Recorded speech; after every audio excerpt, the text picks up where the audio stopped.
नमस्कार. मी तुमची लाडकी मैत्रीण संचिता आज पुन्हा एक नवीन गोष्ट घेऊन आली आहे. तो दिवस आम्हा नवरा बायकोच्या आयुष्यातला सर्वात सुंदर दिवस होता. ती गरोदर होती.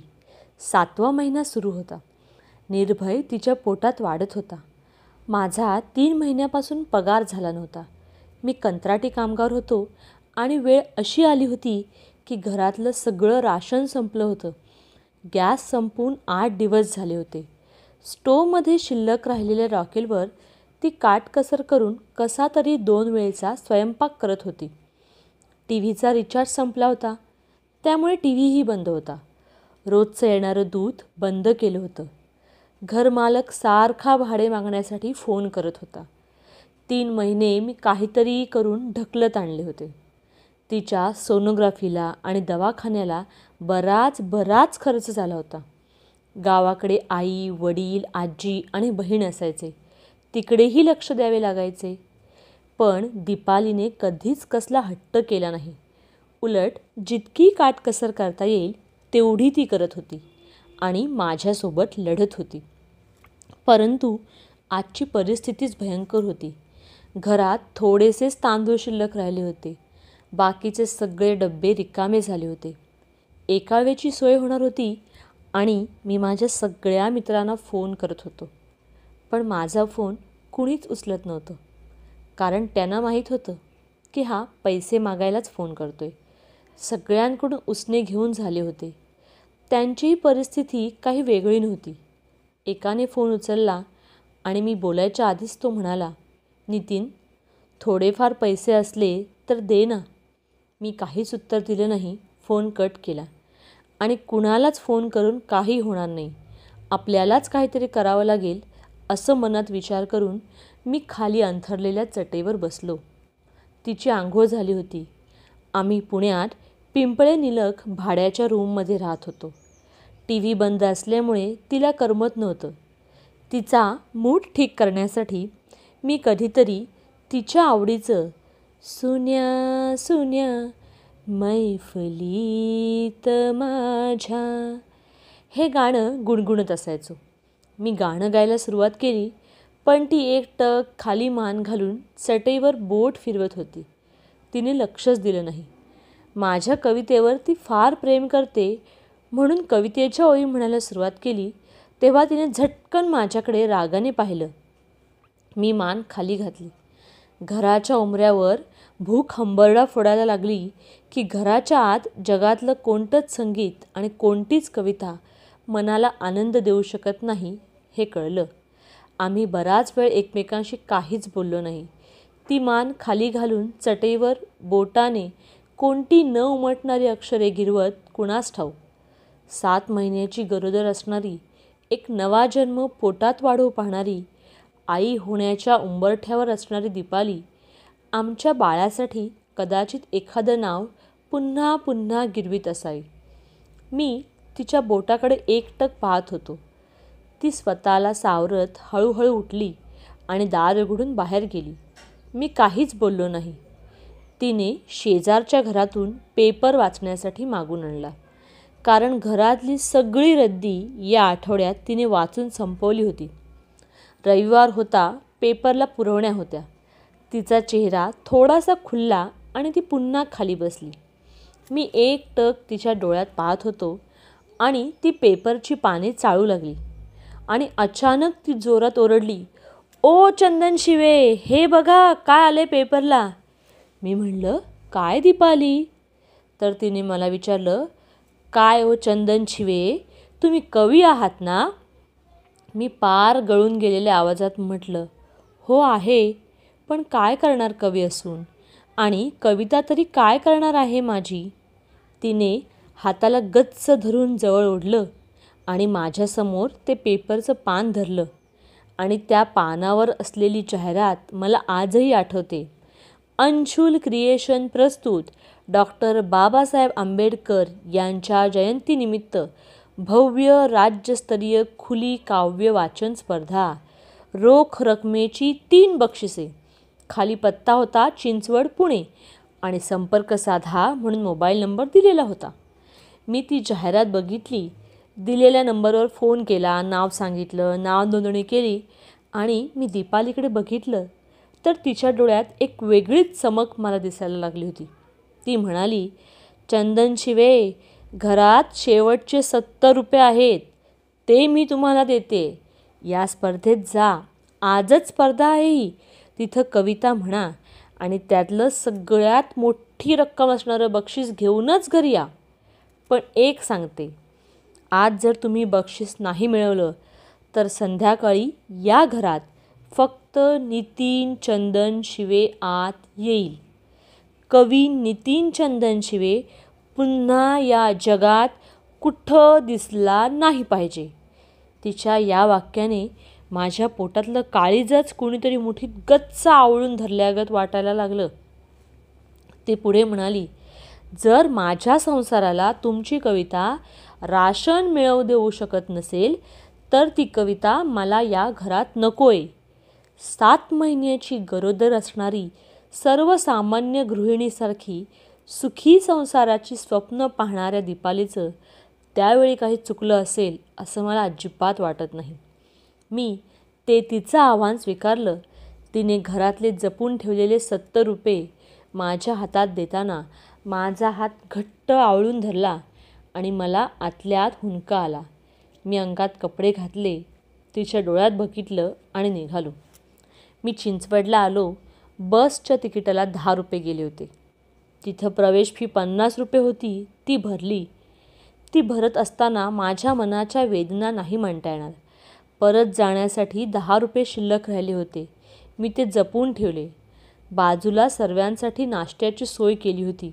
मला खावंसं वाटलं नाही, कारण दीपाली घरात उपाशी होती. मी मनातल्या मनात हादरून गेलो होतो. मी स्पर्धेला आलो होतो खरा, पण आतल्या आत माझ्या कवितेची माझ्या पत्नीशी स्पर्धा सुरू झालेली होती. कारण इथं जिंकलो तरच माझ्या अंतरंगात कविता आयुष्यभर जिवंत राहणार होती आणि हरलो तर फक्त शरीर घेऊन मेलेल्या मड्यागत जगणं समोर दिसत होतं. स्पर्धा सुरू झाली. बराच वेळ होत चालला होता. इतरांच्या कविता मला ऐकूच येत नव्हत्या, कारण डोळ्यासमोर फक्त माझी गरोदर असणारी बायको दिसत होती आणि उपाशी पोटाने तिने मला मारलेली ओ चंदन शिवे ही हाक ऐकू येत होती. माझं नाव पुकारलं गेलं.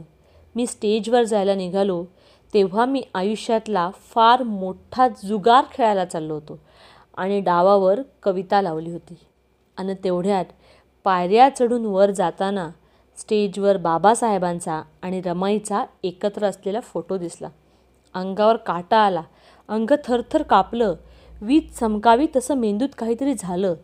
रमाईला आणि बाबासाहेबांना बघून येताना अंगात बळ येत गेलं. इतकं बळ आलं की त्या क्षणाला मी जगातली कुठलीही स्पर्धा जिंकू शकत होतो. माझी तमाशा नावाची कविता बेंबीच्या देठातून सादर केली. कविता संपली. टाळ्या कानावर यायला लागल्या.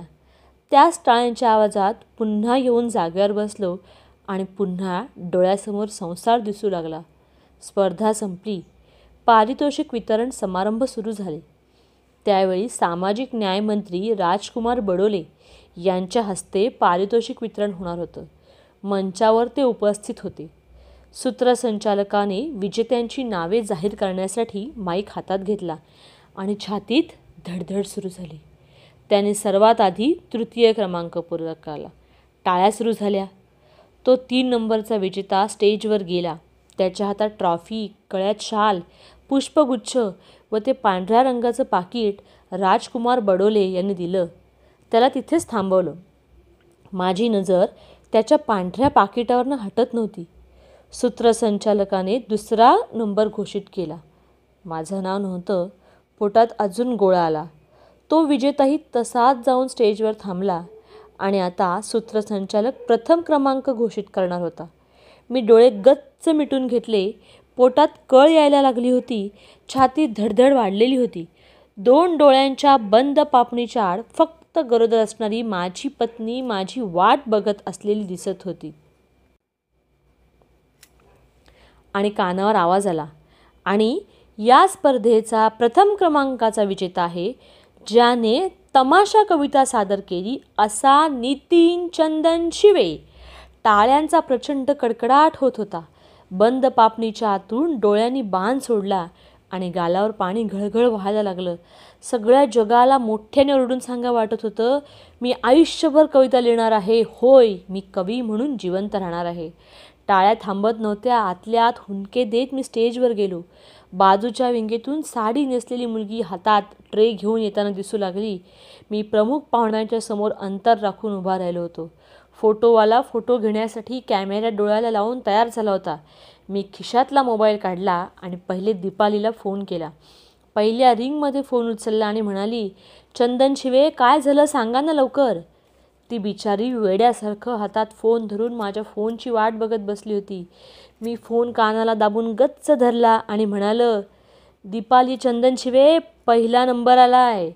मला एक अपेक्षा होती, तिने अभिनंदन वगैरे म्हणावं अशी, पण ती तसलं काही बोलली नाही. ती पटकन म्हणाली, ते पहिला नंबर आला आहे ते ठीक आहे, पण रक्कम किती आहे ते सांगा आधी. आणि तेवढ्यात ती मुलगी ट्रे घेऊन जवळ आली. ती प्रमुख पाहुण्यांच्या हातात ट्रे देत होती. इकडं कानाजवळ दीपाली फोनवरून रक्कम विचारत होती. माझ्या डोळ्याला समोर फक्त पांढरं पाकीट दिसू लागलं. मी कसलाच विचार केला नाही. ते पाकीट मी हिसकावून हातात घेतलं. सगळेजण तोंडाकडे बघत होते, पण मला काहीच वाटत नव्हतं. मी स्टेजवरच ते पाकीट फोडलं. 2 बोटं आत घालून त्या नोटा, 500 रुपयाच्या नोटा मोजल्या. 10 नोटा होत्या आणि फोन कानाला लावून म्हटलं, दीपाली 5,000 रुपये आहेत. हे वाक्य बोलताना घळकण डोळ्यातून एक धार जोरात वाहिली. त्यावर दीपाली काहीच बोलली नाही. तिचा एक बारीक हुंदका मात्र ऐकू आला आणि जवळजवळ 20-25 सेकंद आम्ही एकमेकांशी काही बोललो नाही. फक्त दोघांचे श्वास आम्ही अनुभवत होतो. मला वाटतं आम्ही दोघेजण किती जगू माहीत नाही, पण आयुष्यातला तो 25 सेकंदाचा काळ हा सुवर्णकाळ वाटतो. आम्ही नवरा बायकोने त्या 25 सेकंदाच्या काळात आमचं जन्मोजन्मीचं नातं मुक्याने समजून घेतलं. नंतर हातात ती ट्रॉफी आली, गळ्यात शाल पडली, फुलांचा तो गुच्छ घेतला आणि मी तिथून कसलाही विचार न करता निघालो सुद्धा. त्या फोटोवाल्याला हवी तशी पोज मिळालीच नाही माझी आणि माझ्या त्या वागण्याने सगळेजण मला बावळट आहे की काय अशा नजरेने बघत होते. फोटोवालाही रागानेच बघत होता. मी थेट गेटमधून पांढरं पाकीट खिशात कोंबून बाहेर पडलो. घरी येताना तिच्यासाठी मिठाई घेतली. तिला समोसे आवडतात म्हणून गरमागरम समोसे घेतले. 3ऱ्या मजल्यावर आमचं घर होतं. मी अक्षरशः पायऱ्या तुडवत पळत पळत धापा टाकत दारात आलो. दार वाजवणार तेवढ्यात तिनेच दार उघडलं आणि म्हणाली, कवी नितीन चंदन शिवे यांचं माझ्या संसारात स्वागत आहे. हुंदका दाटून आला. मला स्पर्धा जिंकल्याचा, 5,000 मिळाल्याचा आनंद नव्हताच. मी आयुष्यभर तिच्यासमोर ताठ मानेने कविता लिहिणार होतो. कवी म्हणून तिच्या नजरेत जगणार होतो. कवी म्हणून जिवंत राहणार होतो. याचा आनंदच नाही तर मी हा महोत्सव माझ्या काळजाच्या गाभाऱ्यात आतला आत साजरा करत होतो. तिने माझे पाणावलेले डोळे पुसले. तिच्यासाठी खायला आणलेलं तिच्या हातात दिलं. आम्ही दोघेही खायला बसलो आणि ती म्हणाली, चंदन शिवे, आपल्याला जर मुलगा झाला तर आपण त्याचं नाव निर्भय ठेवायचं, कारण आज पोटात तो सारखं लाथा मारून मला त्रास देत होता. तो सोबतीला होता म्हणून मनात भीतीच नव्हती. तुमचा फोन येणार आणि तुम्हीच जिंकलाय असं सांगणार असंच वाटत होतं. सगळी मिठाई दोघांनी खाल्ली. तिने कागद आणि पेन घेतलं आणि किराणा मालाची यादी लिहायला सुरुवात केली. तिने ती यादी लिहून झाल्यावर माझ्या हातात दिली आणि जा घेऊन या लवकर सामान असं म्हणून ती पिशवी घेण्यासाठी उठली आणि त्याच कागदाच्या मागील बाजूस मी कविता लिहिली. ती अशी, माझा महिन्याचा पगार होतो तेव्हा माझी बायको तिच्या सुंदर हस्ताक्षरात किराणा मालाची यादी लिहिते. ती यादीच माझ्यासाठी जगातली सर्वात सुंदर कविता असते आणि यादीची समीक्षा फक्त आणि फक्त तो दुकानदारच करत असतो. तो एक एक शब्द खोडत जातो आणि पुढे आकडा वाढत जातो आणि कविता तुकड्या तुकड्याने पिशवीत भरत जातो. आयुष्यभर माहीत नाही, पण कविता आम्हाला महिनाभर पुरून उरते. कविता आम्हाला महिनाभर पुरून उरते. मित्र हो, संघर्षाच्या सुगंधी वाटेलासुद्धा वेदनेचे फास असतात. बंद डोळ्यांनाच फक्त सुखाचे भास असतात. पण जोडीदारावर अमाप माया आणि विश्वास ठेवला की संसाराच्या या गाडीत बसून प्रवास करताना येणाऱ्या वादळात ही गाडी कधी थांबत नाही. आणि म्हणूनच उंबरठ्यावर भूक वेदनेचे अभंग गात असली तरी आतल्या घरात नवरा बायकोने कायम आनंदाच्या ओव्या गात जगलं पाहिजे. यासाठी शब्दांचा लळा आणि आनंदाचा गळा हा असलाच पाहिजे.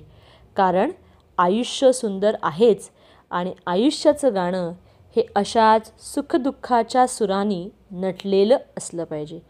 चालत राहा आयुष्याचे आनंद गाणे, हसत गात राहा. धन्यवाद.